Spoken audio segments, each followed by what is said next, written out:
창세기 5장 21절부터 24절 말씀입니다. 창세기 5장 21절부터 24절 말씀. 우리 사명에 대해서 주제 설교하고 있고요. 하나님과 동행하며 라는 주제로 주에게 받은 사명 5번째 시간입니다. 우리 한 목소리로 읽을까요? 창세기 5장 21절부터 24절 앞에도 있습니다. 시작. 에녹은 65세에 무드셀라를 낳았고 무드셀라를 낳은 후 300년을 하나님과 동행하며 자녀들을 낳았으며 그는 365세를 살았더라. 에녹이 하나님과 동행하더니 하나님이 그를 데려가심으로 세상에 있지 아니하였더라. 아멘. 에녹, 여러분 이름 들어보셨습니까? 에녹이라는 이름 성경 인물입니다. 하나님과 동행함으로 죽음을 보지 않은 사람이다. 얼마나 우리에게 엄청난 임팩트를 주고 궁금함을 자아내고 참 대단하다. 어떻게 죽음을 보지 않고 승천한 인물이 됐을까?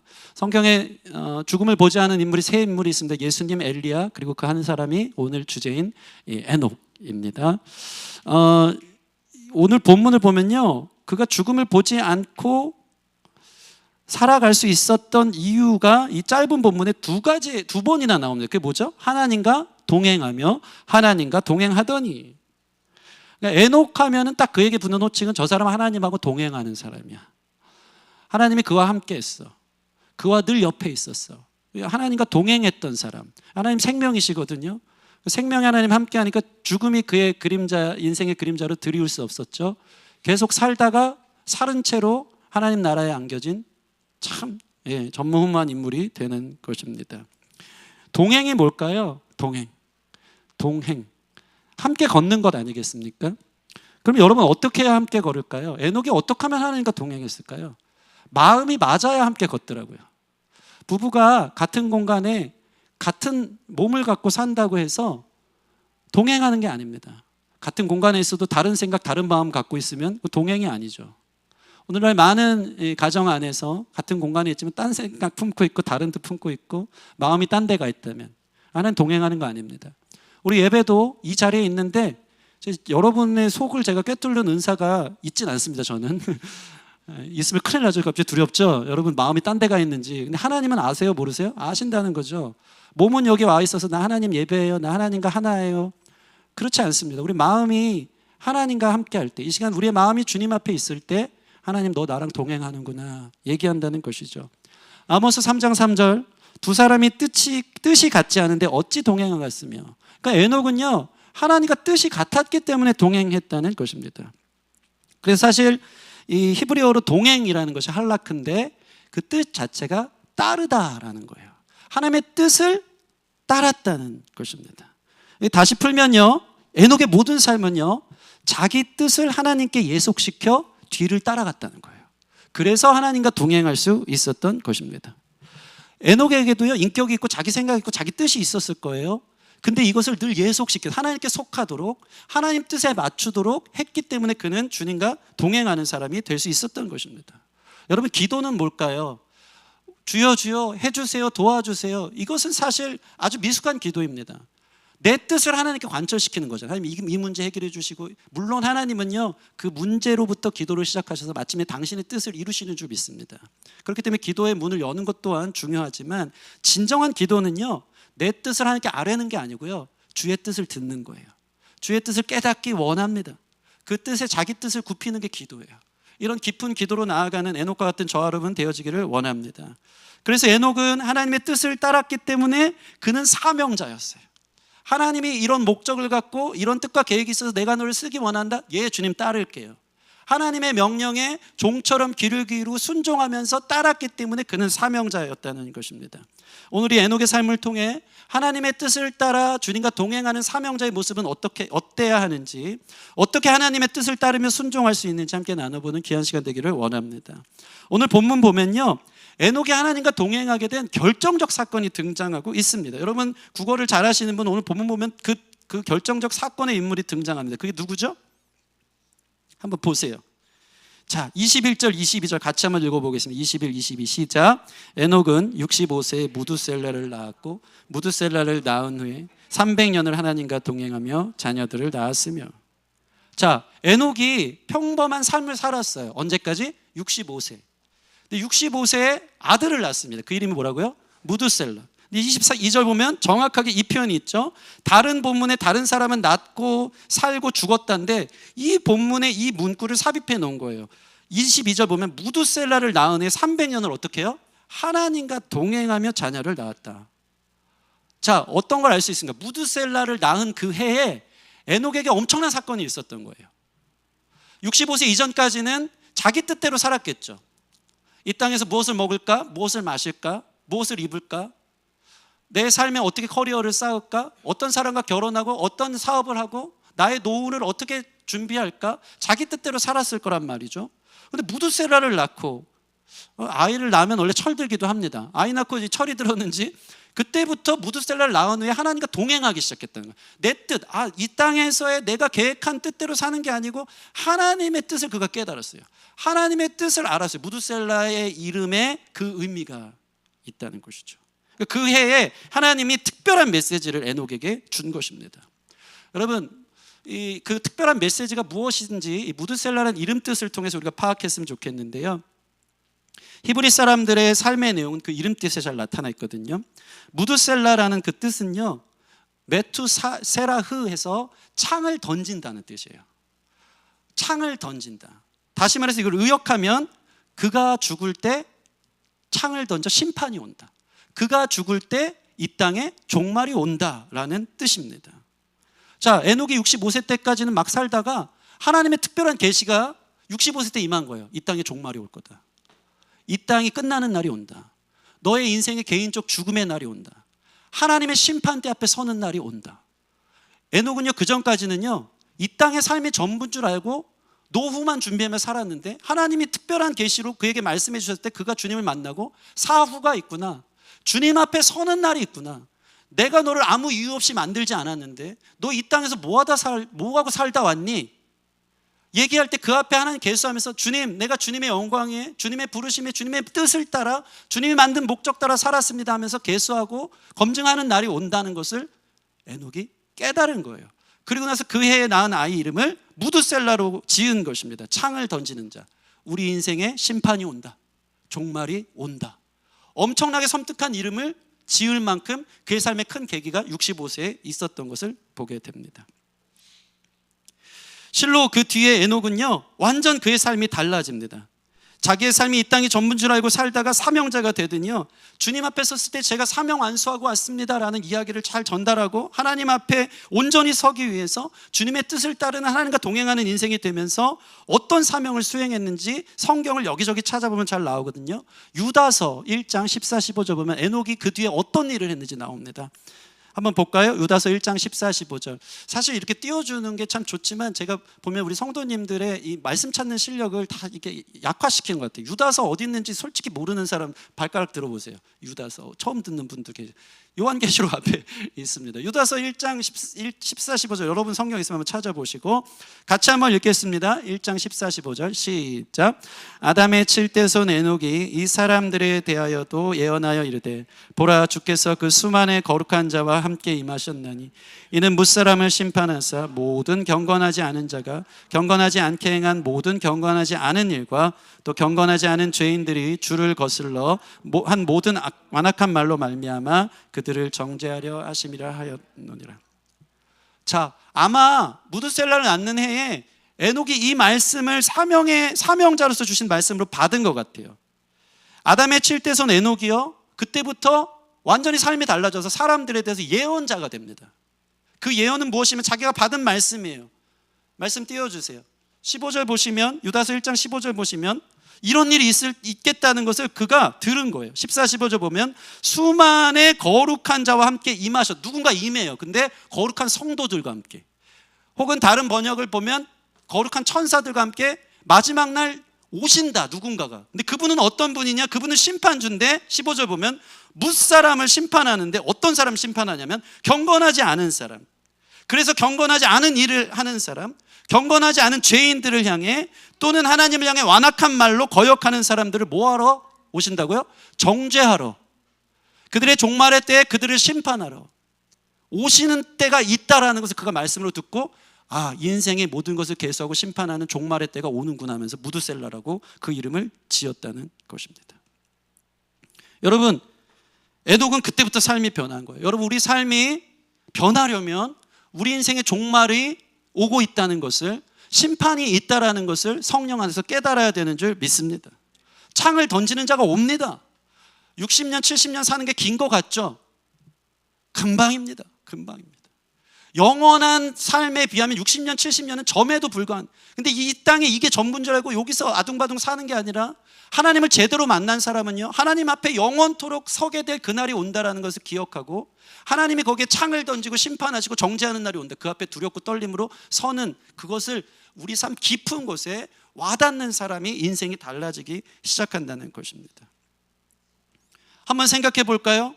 에녹도 인생을 살면서 쉽지 않았을 것입니다. 아이를 낳고 살면서 65세 무드셀라를 그렇게 이름 지었지만 또 그의 마음이 다른 데로 가기 시작하고 더 바쁜 일상 속에 무엇을 먹을까 마실까 살다가도 하나님이 참 놀랍게도 자기 눈앞에 누굴 두셨죠? 무드셀라를 두신 거예요. 아이는 마치 움직이는 하나님의 메시지처럼 들린 거예요. 딴 생각하며 살다가도, 이 땅이 전부인 것처럼 살다가도, 일락에 빠져서 그냥 하루하루 먹고 마시는 게 전부인 것처럼 살다가도 무드셀라 딱 보면 창 던진 자가 온다. 마지막 때가 온다. 그날이 임한다. 그는 정신을 차린 거예요. 움직이는 말씀이 그 앞에 보여지는 거예요. 그때마다 나의 본분은 뭐지? 여러분 한번 생각해 보세요. 이 땅에 종말이 온다는 것을 크게 각인한 사람이라면 하루가 멀다 하고 이 세상에 종말이 오는 날 주님의 심판대 앞에서 그들이 불쌍해서 주님의 이름을 전하고, 여러분 이 땅에 종말이 옵니다. 주님이 오시는 날이 옵니다. 여러분의 인생은 여러분의 것이 아닙니다. 하루가 멀다고 증거하는 삶으로 그의 삶은 바뀌지 않을 수 없었던 것입니다. 무드셀라를 볼 때마다 정신 차려야지, 한 명이라도 더 심판이 온다는 것을 알리자 늘 다짐하며 다짐했던 인생이 바로 에녹의 삶이었던 것입니다. 물론 여러분, 에녹이 무드셀라가 언제 죽을지 알았다면 그래도 좀 편하게 복음 전했을 것 같아요. 왜 그렇습니까? 무드셀라가 언제 죽죠? 유초등부 때 늘 얘기하잖아요. 따라해 봅시다. 무드셀라의 나이는 969세입니다. 몇 살이라고요? 969세. 거의 1000년을 삽니다. 만약에 에녹이 무드셀라가 죽는 날 이 땅에 종말이 심판이 오는데 그의 나이가 969세 때 온다는 걸 하나님으로부터 계시로 받았다면 아마 아직 멀었구나, 천천히 살자, 내 멋대로 살자겠지만 언제 죽을지 모르는 거예요. 근데 이 애가 죽는 날 온 땅에 심판이 온다는 걸 알았기 때문에 그는 매일을 살얼음반 같이 산 거예요. 무드셀라가 죽는 그 해 심판이 온다는 거죠. 근데 참 놀랍게도 여기에 놀라운 하나님의 사랑과 공의가 있습니다. 첫 번째 사랑은 뭔지 아십니까? 왜 성경에서 최장수하는 인물 969살, 이 무드셀라보다 많이 산 사람이 없어요. 이 엄청난 해를 산 무드셀라를 보면서 우리는 하나님의 사랑을 깨달아야 돼요. 무드셀라가 오는 날 심판이 오지만 하나님은 지금도 오래 참고 기다리신다. 장작 1000년이 되도록 돌아와라. 너는 나의 것이다. 내가 너를 지었다. 나의 목적으로 사는 게 의미 있다. 내가 너의 인생을 계수하는 날이 온다.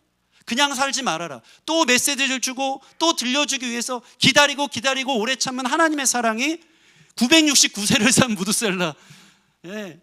제가 실로 태몽을 꿨는데 저도 오래 살 걸 줄 믿습니다. 난 120세 때까지 살 줄 믿습니다. 근데 969세를 막 병약하고 막 아픈 잔병치를 하면서 계속 사는 거야. 하나님의 오래된 사랑을 말하죠. 두 번째는요, 하나님의 엄청난 공의입니다. 하나님 심판하십니다. 하나님, 예수님이 이 땅에 초림하셨을 땐 구원자로, 기회를 주시는 자로 오지만 다시 재림하실 때는 심판자로 오십니다. 하나님의 공의 안에 경건하지 않은 사람들을 주님께서 정죄하십니다. 그날이 온다. 얼마나 무섭습니까? 여러분, 성경을 보면요, 저는 이런 계수하는 신학자들이 정말 대단한 것 같고요, 제가 그걸 그대로 계수해 봤더니 정말 소름 끼치게 무드셀라가 죽는 그 해에 노아의 대홍수가 일어나더라고요. 이거 보고 너무 깜짝 놀랐습니다. 자, 보실까요? 한번 제가 같이 한번 추적해 봤으면 좋겠습니다. 그게 맞습니까? 정말 그때 심판이 오는 것을 보게 됩니다. 자, 무드셀라가 이제 그 아이를 낳는데, 그 아이가, 잠시만요,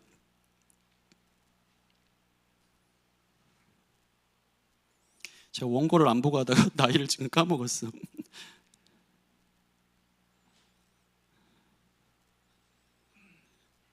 네, 그냥 하겠습니다. 자, 무드셀라가, 여러분 성경을 한번 보세요. 창세기 5장을 펴보면 무드셀라가 187세에 라멕이라는 아들을 낳습니다. 무드셀라 187세예요. 그리고 나서 그 손자 노아를 낳는데 그 노아를 낳는 나이가 무드셀라에게 369세가 됩니다. 성경을 계산하면 그래요. 근데 노아가 500세의 아이를 낳고 100년 동안 방주를 짓고 600세, 창세기 7장 한번 찾아볼까요? 창세기 7장 6절 말씀 같이 한번 찾아보겠습니다. 창세기 7장 6절 말씀. 여러분 오늘 본문에도 없어요. 제가 드린 본문에 없습니다. 창세기 7장 6절 말씀 같이 읽겠습니다. 시작. 홍수가 땅에 있을 때 노아가 600세라. 자, 무드셀라가 자기의 손자 노아를 낳은 나이가 369세인데 노아가 자라서 이 땅에 홍수가 왔을 때가 600세예요. 600세에 369세를 더하면 몇 살이죠? 969세. 실제로 무드셀라가 죽는 그 해에 2월 17일 날 온 땅에 전무후무한 홍수 대심판이 임합니다. 하나님의 말씀은 1.1획도 틀림없습니다. 오래 참고 기다리신 사랑이지만 정말 그가 죽는 날, 무드셀라가 죽는 날 하나님이 창을 던지십니다. 그 당시 노아 시대의 죄가 어떻다고요? 경건하지 않았어요. 경건하지 않다는 건 불경건이고요. 불경건의 뜻이 뭔지 아십니까? 하나님 우습게 여기는 거예요. 하나님 나를 지었는데도 우습게 여기는 거예요. 하나님 없다 생각하는 거예요. 로마서에 보면은 불경건과 불의가 하나님의 진노를 가져온다고 얘기했어요. 성경이 다 일맥상통해. 하나님이 쓰신 게 분명해요. 하나님이 어떤 자에게 진노와 정죄를 하시냐면요, 불경건하고 그걸로 이제 파생되는 모든 불의에 있는 삶, 하나님 우습게 여기면서 자기 멋대로 사는 사람들을 하나님 심판하신다는 것이죠. 노아 시대에 불경건한 사람들이 많았어요. 그 죄가 땅에 관영했대요. 관영했다는 게 뭔지 아십니까? 물이 넘치기 직전이라는 거예요. 가득 찼다. 가득 찼다. 여러분 우리가 여름철에 장맛비가 오면요 꼭 저 강남에 어떤 대교가 잠깁니다. 뭐죠? 잠수대교. 들어봤죠? 이름도 잠수대교로 잘 지은 것 같아요. 이 장마만 오면 지금 아침 뉴스 방송에 장마대교를 지금 막았습니다. 장수 맞습니까? 네, 막았습니다. 여기가 이제 물이 넘칠 겁니다. 차가 출입하지 못해도 다 막았습니다. 근데 너무 신기한 게 관영 찰랑찰랑 차다가 이 비가 더 내려서 그게 넘치잖아요. 그럼 그 뒤로는 막을 수 없이 그냥 거기가 다 잠기는 거예요. 하나님께서 그 땅의 죄가 관영에 찰랑찰랑 찬 걸 보며 더 이상 이 죄가 홍수처럼 불어나 이 온 땅이 아무런 희망이 없다는 걸 알고 죄의 홍수를 하나님의 말씀의 홍수로 다 잠재우고 거기를 정화시키고 깨끗해 하는 그 심판의 날이 바로 무드셀라가 969세 그가 죽는 해에 그 일들이 일어났다는 것입니다. 그러니까 이 에녹은 정말 주님의 말씀을 배웠고 받았고 이것을 통해 자기의 삶의 가장 중요한 사명은 하루라도 언제 주님이 오실지 모르기 때문에 주님의 이름을 증거하고 당신의 인생의 끝이 있습니다. 예수님 믿으셔야 됩니다. 하나님을 우습게 여기면 안 됩니다 하는 그 증거자의 삶을 살지 않을 수 없었다는 것입니다. 그런 에녹이 주님과 동행하기 시작하면서 어떤 일이 있습니까? 오늘 본문 한번 다시 찾아볼까요? 24절 보면 오늘 본문 5장 24절 말씀 같이 읽겠습니다. 시작. 에녹이 하나님과 동행하더니 하나님이 그를 데려가심으로 세상에 있지 아니하더라. 에녹이 하나님과 동행하였다. 하나님의 뜻을 따르다 보니까 그의 삶이 죽어가는 사람들을 건져내는 예언자의 삶을 살다 보니까 그의 삶의 죽음이 깃들지 않고 그를 데려가셨다. 영어 성경 보면 그가 어느 날 사라진다. 엄청난 축복이죠. 어느 날 데려가셨다. 이 의미가 뭔지 우리가 알기를 원한다면 히브리서 11장 5절에 나와 있습니다. 앞에 있습니다. 같이 한번 읽어보겠습니다. 히브리서 11장 5절 시작. 믿음으로 에녹은 죽음을 보지 않고 옮겨졌으니 하나님이 그를 옮기심으로 다시 보이지 아니하였느니라. 그는 옮겨지기 전에 하나님을 기쁘시게 하는 자라 증거를 받았느니라. 아멘. 아멘. 여러분 보세요. 믿음으로 여기서 정확하게 얘기해요. 에녹을 하나님이 데려갔다, 사라졌다는 뜻이 뭐라고요? 에녹은 죽음을 보지 않고 옮겨졌다. 그 이유는 무엇입니까? 그 뜻은 그 이유는 바로 하나님을 기쁘시게 하는 자라는 증거를 받았기 때문이다. 여러분 하나님을 기쁘시게 하는 순종하는 사명자들이 되기를 원합니다. 그러면요 우리 삶이 죽음과 거리가 멀어집니다. 믿으십니까? 우리 삶의 제일 큰 걱정은 뭐죠? 죽어가는 걱정이에요. 죽어가는 걱정. 나이 들려 죽으면 어떡하지? 병들어 죽으면 어떡하지? 사업에 실패해 죽으면 어떡하지? 우리 가정이 무너져 죽으면 어떡하지? 교회가 문 닫아 죽으면 어떡하지? 돈이 없어 죽으면 어떡하지? 우리 자녀가 아파 다 죽음의 인생의 걱정인 거예요. 그런데 주님과 동행하는 사람, 주님을 기쁘시게 하며 사명을 따라가는 사람은요, 죽음과는 상관없는 삶을 사는 겁니다.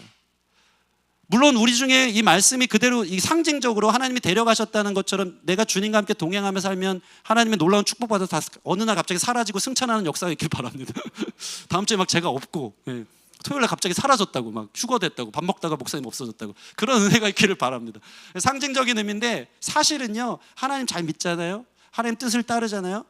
하나님 생명이기 때문에 죽음과 거리가 멀고요, 우리 다 죽지만 죽음이 두려워지지 않는 줄 믿습니다. 생명이 하나님이에요.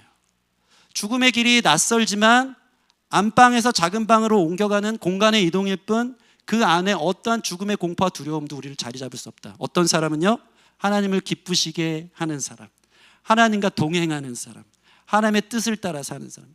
여러분, 자기 뜻을 위해 살고 싶어서 열심히 살잖아요. 그러나 하나님 뜻을 위해 순종하며 사는 사람에겐, 주님의 메시지를 전하며 사는 사람들에겐, 복음의 생명을 전하는 사람에게는 그 안에 생명이 있어 죽음을 보지 않는 거룩한 동행의 역사가 있는 줄 믿습니다. 여러분, 예수님이 하나님 앞에 설 때마다, 기도할 때마다 하나님이 예수님에게 딱 두 가지 말을 하잖아요. 이는 내 사랑하는 아들이요 기뻐하는 자다. 제가 자주 설명했을 거예요. 사랑하는 아들이란 뜻은 정말 아들이니까 사랑한다는 거죠. 눈에 넣어도 아프지 않을 만큼 사랑하는 게 우리 자녀 아니겠습니까? 근데 어떤 자녀가, 눈에 넣어도 아프지 않은 자녀가, 자녀 중에 어떤 자녀가 기쁜 자녀인지 아십니까? 말 잘 듣는 자녀. 저는 저희 승리 사랑이를 눈에 넣어도 안 아프고 정말 사랑합니다. 그런데 사랑이가 속을 썩일 때면요, 정말 때로는 죽이고 싶다는 생각을 할 때도 있습니다. 말 잘 듣는 애가 기쁜 자녀가 되는 거예요. 기쁜 자녀가. 예수님에 대한 이 두 가지 호칭은, 이는 내 사랑하는 아들이고, 또한 예수님은요, 하나님의 뜻을 쫓아 십자가 지기까지 1절 1획도 틀림없이 순종했던, 하나님을 기쁘시게 하는 자, 하나님과 동행한 자, 하나님의 뜻을 따라 자기의 뜻을 하나님의 예속시킨 자로 살았기 때문에 이는 내 기뻐하는 자라는 뜻이에요. 똑같은 표현이 지금 누구에게? 에녹에게. 그를 하나님이 죽음을 보지 않고 데려갔는데 그 이유는 하나님을 기쁘시게 하는 자. 이 말이 뭐죠? 하나님께 순종한 자, 하나님께서 주신 명령을 지키는 데 최선을 다한 자. 내 뜻이 아니라 하나님의 뜻을 받은 대로 다른 사람에게 종말이 옵니다, 심판이 옵니다, 예수님 믿으세요, 주님 앞에 서는 날 반드시 옵니다, 지금 준비해야 됩니다, 그때 준비하면 늦습니다 하면서 만나는 사람마다 주의 복음을 전하는 사람, 그가 바로 하나님을 기쁘시게 하는 자라는 것입니다. 말씀을 마치겠습니다. 여러분, 교회 다니는 사람 중에 사명이 없는 사람이 있을까요, 없을까요? 없습니다. 구원받은 사람들이 교회 오고요, 구원받은 사람의 부르심에는 반드시 구원을 허락하고자 하는 보내심으로 사명을 허락한다는 것입니다. 다시 말해서 여러분, 나는 그냥 교회 다닐래라는 사람은 없어요. 옆 사람한테만 얘기해 주세요. 그냥 교회 다니는 건 없습니다. 여러분, 사명이 없는 기독교인은 아무도 없어요. 믿으십니까? 근데 부담이 아니라 이건 엄청난 영광이, 하나님 축복입니다. 우리가 살아가는 분명한 이유를 주셨다는 것은 내 인생에 일비하는 일들이 뭐 통장과 주식이 어떻게, 이게 중요한 게 아니고, 그래도 살아야 될 의미가 주님의 사명 안에 있고요, 놀라운 것은요, 하나님의 사명을 감당하는 사람과 하나님이 일꾼 부려면 너 이 일 해야 하고 자기는 골프 치러 가는 대표들, 이런 사람은 다르고요, 주님께서 맡겨준 일을, 사명을 잘 감당하는 사람과 주님은 함께 하십니다. 그게 제일 큰 위로예요.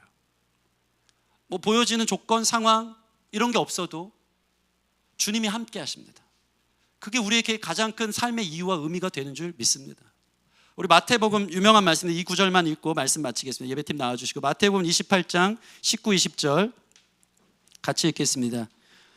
시작. 그러므로 너희는 가서 모든 민족을 제자로 삼아 아버지, 아들과 성령의 이름으로 세례를 베풀고 내가 너희에게 분부한 모든 것을 가르쳐 지키게 하라. 볼지어다 내가 세상 끝날까지 너희와 항상 함께 있으리라. 아멘. 아멘. 여러분, 하나님과 동행하는 사람, 항상 함께 있는 사람, 어떤 사람이라고요? 내가 너희에게 분부한 모든 것을 가르쳐 지키는 사람. 에녹의 이름 뜻 마지막으로 좀 전달하고 싶은데요, 에녹, 그 이름 뜻 자체가요, 따르는 자, 순종하는 자, 봉헌된 자예요. 에녹은요, 자기의 뜻이 없었고 모든 뜻과 삶의 계획과 물질과 재능과 젊음과 모든 것을 하나님께 드렸어요. 하나님의 뜻에 예속시켰어요. 근데 에녹의 따르는 자라는 에녹의 이름의 어원이 또 다른 의미가 있어요. 어원이 하나크인데 그것은 또 가르치다, 전파하다는 뜻이에요. 다시 말해 제가 풀어드릴게요. 오늘 본문의 모든 내용을 축약하는 것인데, 에녹은 하나님을 따르는 자로 하나님의 말씀을 세상 가운데 전파하며 살았다. 그게 하나님 주신 에녹의 사명이다. 그것과 동일하게 저와 여러분들이 마태복음 28장 방금 읽은 것처럼, 그러므로 너희는 가서 모든 족속으로 제자를 삼아 아버지, 아들과 성령의 이름으로 세례를 베풀고 내가 너에게 분부한 모든 것을 가르쳐 지키게 하라. 그리하면 내가 세상 끝날까지 너희와 항상 함께 있으리라. 여러분, 하나님과 동행하기 원하십니까? 영원토록 살아나고 살고 또 살고, 날이 갈수록 포도주와 같이 맛이 나고 향이 나고 많은 사람들을 기쁘게 하는, 죽음의 그림자에 드리워서 이렇게 살도 죽을 것 같고 걱정되고 미래에 대한 염려와 두려움이 아니라 하나님 동행함으로 생명에서 생명으로 이어지는 삶을 살고 싶습니까? 하나님의 뜻 안에 거하십시오. 하나님의 말씀을 따르십시오. 그것은 주님의 말씀을 전하고 가르치는 삶인 것입니다. 누굴 만나든지 우리는 다 예언자요, 전달자요, 하나님 주신 사명이 있는 것입니다. 교회로의 부르심은 세상에서 우리를 부른 거예요. 그럼 우리는 이제 다시 세상을 향해 주님이 보내주시는 사명이 있는 거예요. 거기서 예수님 믿으세요. 예수님이 소망입니다. 예수 믿는 자 안엔 죽음이 두렵지 않습니다. 심판이 옵니다. 이 무드셀라의 메시지를 전하면서 에녹과 같이 여러분 삶 누굴 만나든지 그 사명을 잘 감당할 수 있는, 하나님과 동행할 수 있는 저와 여러분 되기를 주님의 이름으로 축원합니다. 우리 같이 찬양하고 기도하는 시간 갖겠습니다. 우리 주님 말씀하시면 찬양하시고